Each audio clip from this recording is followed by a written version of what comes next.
Good morning, everyone. A good tevach. Shavua Tov. We are continuing here in the words of the Chavetz Chaim in the Sefer HaMitzvos HaKotzar. Mitzvahs Leisase, the negative commandment, Mem Aleph number 41.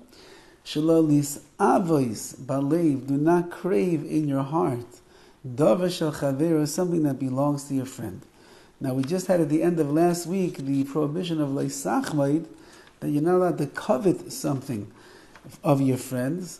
And we saw over there that it's talking about where because of the chemda, because of the desires that you have for somebody else's things, you actually apply the pressure necessary to that person in order to purchase or that he should give you what he has. Here, v'lo tis'ave is going to be in a different realm. Ze'alav hu chutz miloi sachman. This is a separate prohibition besides that which we discussed of loy sachman. You can't covet something. What's the difference? Ki loy tis'ave, when it says over here, do not crave somebody else's things,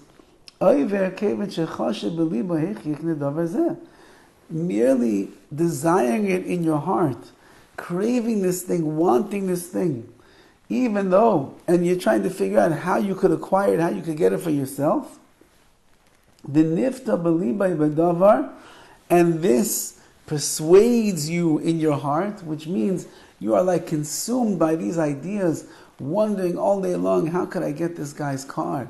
How could I get him to sell me his house? How could I get him to give me the tickets to the game over here that he's going to? I'm trying to wonder how I could do such a thing.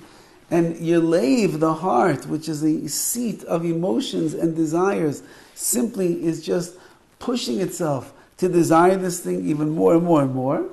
Ava, you have transgressed the prohibition of loisis ava, of not craving. She'ein tava ela b'lei bilvad. Where does a person find tava? Where do they find craving and desire? That's in the heart. You didn't do anything. You're just thinking about it inside of your spiritual heart that a person has. That itself will be a violation of this prohibition in the Torah. Now, if at the end of the day you end up acquiring the object that you desire,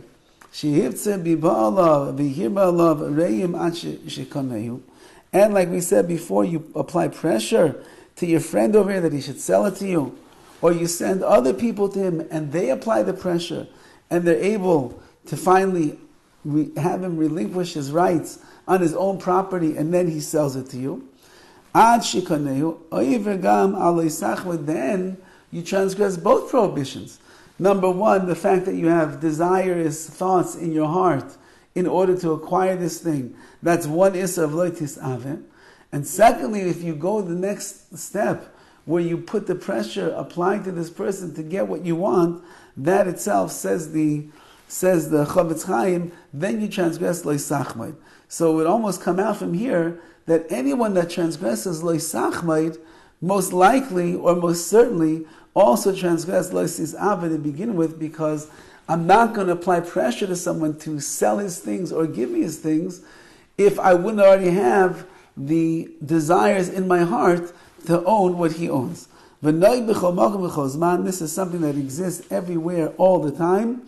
Men and women alike must be very careful not to be mis'ave, not to desire, and then not to take it to the next level, which will be a separate prohibition of applying the pressure to the person who owns the thing that you want and forcing him to sell you or to give it to you. That then would be an additional prohibition of loy sachmai.